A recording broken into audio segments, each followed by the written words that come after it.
Strikers Charged. It is the sequel to the GameCube title, Mario Strikers. Of course, nobody bought that game because it was released too late in the GameCube's life cycle. It's essentially Mario Soccer. Now, a lot of Nintendo critics love to tout the fact that Mario is just a big money turd that gets smeared across a bunch of titles.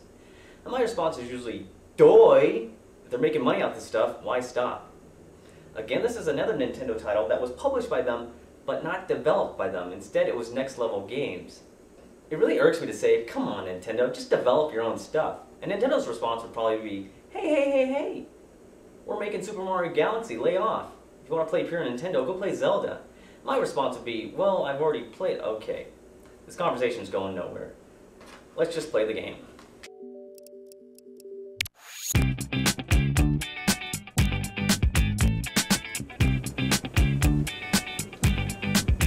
I don't know, that's just a damn bumpin' tune.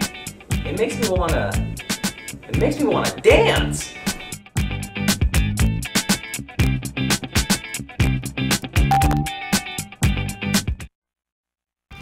Here's an interesting bit of Mario Strikers Charged trivia. The game was actually released in Europe first, which is surprising because Europeans always get screwed over when it comes to video games. But it's not so surprising when you consider the fact that these guys are nuts about soccer. Oh, I'm sorry, football. It's funny how the game goes from groovy music to demonic possession. This is not actually the in-game graphics, this is. I tell you what, I'm glad that we can only do 480p. Because if this was high definition, we could probably see Mario's nutsack. I'm going to start a game in domination mode to show off the gameplay and controls. It's basically free play. Now who am I going to pick as a captain? Is it really that hard to guess? I'm only in love with one video game character. You can't very well play soccer in a dress, so the hottie is wearing tight shorts. Ooh yeah. And I'll put myself up against Mario because, well, who else? Sidekicks? Why do they matter? I'm Princess Peach, biatch! Come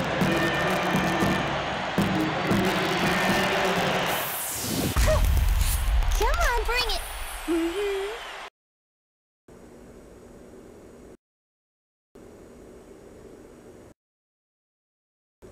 That has got to be the most uncomfortable sports bra in the history of uncomfortable sports bras.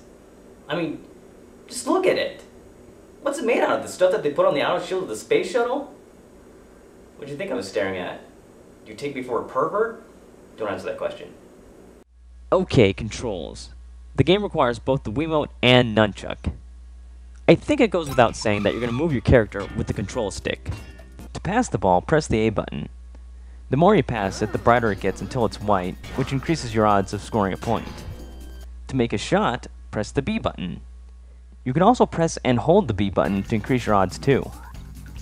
You can steal the ball by pressing down on the D-pad, but who wants to do that when you can tackle somebody by flicking the Wiimote? And that's what's so great about the controls in this game. They don't overdo it. You aren't waggling just for the sake of waggling. You press buttons to do some actions and make intuitive motions for other actions. So the gameplay is fast and fun. A gameplay mechanic that has been added is the Mega Strike, which allows you to score multiple goals at once by charging up your shot. Now the actual number of goals that you make depends on how well you execute it. Mega Strikes also make your characters look funny. As you saw, it turns Peach into an angel, Mario into Satan, Luigi into Agent Smith, and Waluigi, he just likes S&M. If a Mega Strike is performed on a human player, they get the task of blocking the shots with the pointer. Dear Nico, I love you. Sincerely, Storm Dane.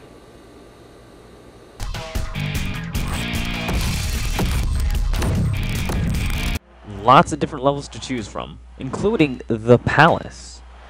Really? I didn't know that Naboo Palace was in the Mushroom Kingdom. And in this Egyptian-like level, if you look at the hieroglyphics, you can see that they resemble 8-bit Mario. Ah, a little bit of genius there. And in this space level, you just float around on some space debris, but somehow the characters are still able to plummet towards the field. And Daisy? Still sounds like a man. I'm impressed by the number of fans that they can put into the crowd. I mean, that's just amazing. Oh, they're probably just using a technique called billboarding. What's billboarding? Well, you ever play Doom? Yeah, that's billboarding.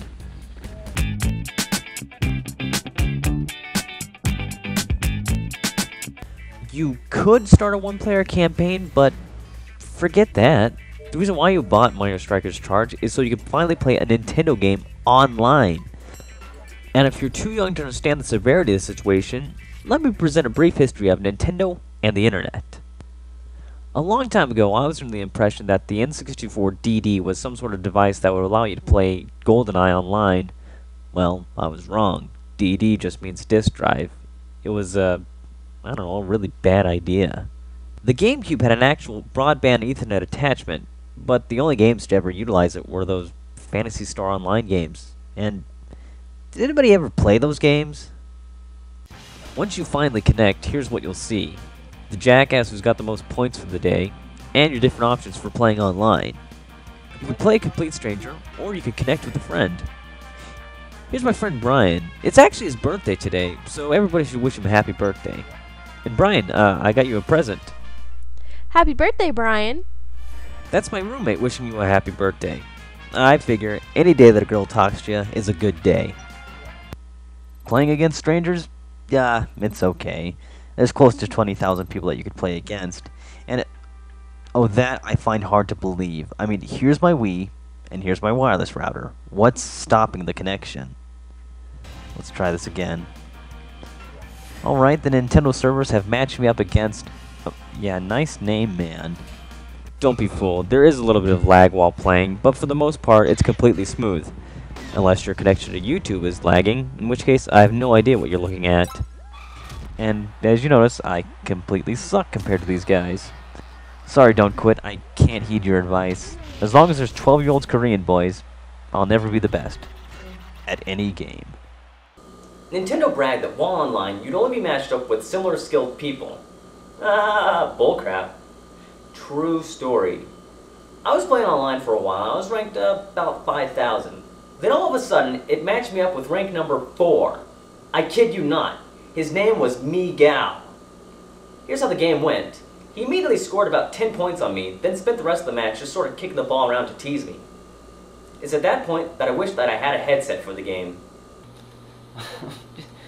Come on, you don't need another point. Just give me the freaking ball. Soy el mejor.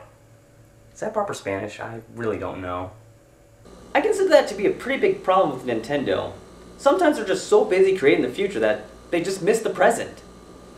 More importantly, could Nintendo's infrastructure handle online gaming and VoIP? I mean, voice over IP? I mean, a headset? Okay, I've had enough online play. Let's go back to that one-player campaign that I was talking about earlier. It's called Road to the Strikers Cup. Basically, you just pick a captain, play a bunch of tournament games, and win individual cups. And supposedly, the last cup is the Strikers Cup. Holy crap, I seem to be doing alright. I mean, look at this score on this single game.